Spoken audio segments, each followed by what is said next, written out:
लीजिए, ईरान ने दिखाया है बड़ा जिगरा, बड़ा दिल। ईरान के एम्बेसडर जो भारत के अंदर हैं, उन्होंने ऐलान किया और कहा कि माननीय भारत के जो प्रधानमंत्री मोदी जी हैं, इनसे हमारे रिश्ते, ईरान के रिश्ते यानी पेजेश्कियान गवर्नमेंट के रिश्ते काफी अच्छे हैं, बहुत फ्रेंडली रिश्ते हैं। समझ रहे हैं आप? और आगे उन्होंने कहा कि भारत के जहाजों को निकालने के लिए अपने रास्ते से, समुद्र के रास्ते से, हम प्रोग्राम बना रहे हैं, प्लानिंग कर रहे हैं कि सेफली, बल्कि एक रिपोर्ट दिखा देता हूं आपको, ये देखिए हजरात, ये देखिए अल जजीरा के अंदर छप गई है खबर कि भारत के जहाजों को स्ट्रेट हॉर्मुज से निकलने में ईरान खुद मदद करेगा, ईरान अपनी नेवी प्रोवाइड करेगा, सिक्योरिटी देगा। ठीक, अब आते हैं भारत में मौजूद ईरान के एम्बेसडर के बयान पर।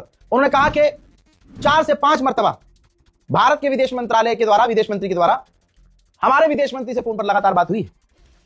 वी हैव गुड कॉन्टैक्ट्स, बहुत अच्छे रिश्ते हैं, कॉन्टैक्ट हमारे अच्छे हैं। और उन्होंने आगे यह भी ऐलान किया, जो सबसे बड़ा ऐलान है, कि हमारे विदेश मंत्री ने भारत को उन 5 देशों में रखा है जो ईरान के बेहतरीन दोस्त हैं। अल्लाह अकबर। दोस्त सुनिए एक बयान छोटा सा। You know that our foreign minister named India in the 5 countries as a friend for. Yes.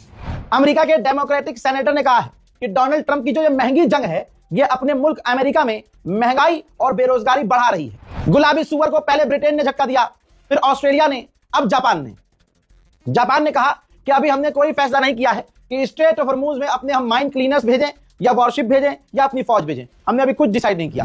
मेरे दोस्तों, ईरान के अंदर आधिकारिक तौर से कई इलाकों में पिछले 45 दिनों से इंटरनेट बंद है। क्या कह रहा हूं? कई इलाकों में, पूरे इलाके में नहीं। लोग वीपीएन इस्तेमाल कर रहे हैं, जो भी ईरान में सिस्टम होगा 2 नंबर वाला या होगा कोई ऑप्शन, सेकेंडरी ऑप्शन, वो इस्तेमाल कर रहे होंगे।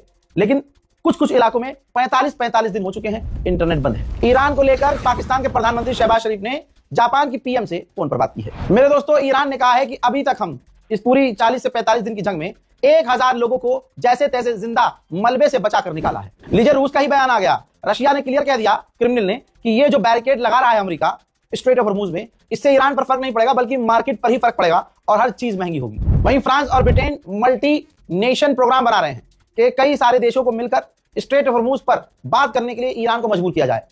फ्रांस और ब्रिटेन सैनिक नहीं उतारना चाहते, फौज नहीं उतारना चाहते। वो प्लान कर रहे हैं कि कई देशों को बुलाया जाए, ईरान पर दबाव बनाया जाए और ईरान को उनके साथ टेबल बैठाया जाए कि आप स्ट्रेट ऑफ हॉर्मुज खोलो। उधर मीडिएटर्स देश जैसे पाकिस्तान, इजिप्ट और तुर्की बेचारे काफी मेहनत कर रहे हैं, लगातार ईरान को समझा रहे हैं, अमेरिका को मना रहे हैं कि डील हो जाए, बातचीत एक बार दोबारा हो जाए। अब एक खबर है, उसका मैं प्रूफ नहीं दूंगा और आज तक का रिकॉर्ड है, इस 45 दिन में जो कहा है वो हुआ है ना। सुनिए, ईरान ने कहा है कि सीज फायर के बाद से हमने बैलिस्टिक मिसाइल के प्रोडक्शन को तेज कर दिया है, हम भारी मात्रा में मिसाइल्स बना रहे हैं, हम उससे ज्यादा मात्रा में ड्रोन प्रोड्यूस कर रहे हैं। अगर जंग होती है तो मजा हम दोबारा चख